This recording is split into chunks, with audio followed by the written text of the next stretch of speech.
যদি বেতন না বাড়ান থাকলে সেটা গ্রামে গিয়ে বই থাকে এটা হারা কি করে এটা কার পকেটে দেয় তার মানে আগের টিবল আছে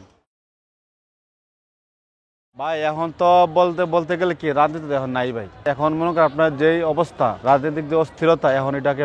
না বললেই চলে আর দল যেটা বলছেন এখন বাংলাদেশের রাজনীতি বাংলাদেশের হাতে নাই এটা একটা এখন ইন্টারন্যাশনাল রাজনীতি হয়ে গেছে আন্তর্জাতিক ভাবে চলে গেছে ওইখান থেকে আবার একটা গুড়ি সেল দিব আবার দেখবেন ওই গুড়িতে আবার রাষ্ট্র করবো আমরা যে চাকরি করি আমাদের বেতন বাড়ছে না কিন্তু আমরা যে এখন প্রয়োজনীয় যে জিনিসগুলো বাড়ছে এগুলো কিনতে কষ্ট হচ্ছে এখন বছরে বলছি যদি বেতন না বাড়ান থাকলে সেটা গ্রামে গিয়ে বই থাকে টাকা থাকি এনএফএ বাসা ভাড়া আছে এখন বাসা ভাড়া দিয়ে আর এই বেতনে চলতে পারতেছি না একবার হিমশিম খাচ্ছি তার মানে আগের টিবল আছে ইসলামিক দল আসলে যে ভালো হইব এটা কোনো কথা না আমরা ব্যক্তিগত ভাবে আমরাই খারাপ নিজেরা পরিবর্তন না হইলে চেয়ারে যাই বসে কিন্তু দেশ পরিবর্তন হবে আপনি একটা বিমান ভাড়া দেখেন বর্তমানে আগে সৌদি আরবের বিমান ছিল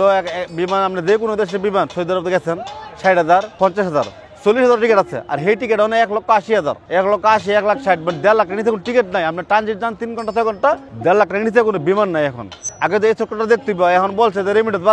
বাড়ালে কিবো আগে তো একটা বিমান আমি তো এখন বিদেশ যাবো ওইটাই আমার নাই এখন আমি জীবনে শুনছেন যে 1,80,000 টাকা একটা টিকিট এটা হারা কি করে এটা কার পকেটে দেয় সিন্ডিকেট বাংলোকে এখন তো সিন্ডিকেটই আছে সব জিনিস বাড়তি আপনার চাল কিনতে চান সব জিনিস বাড়তি একমাত্র যে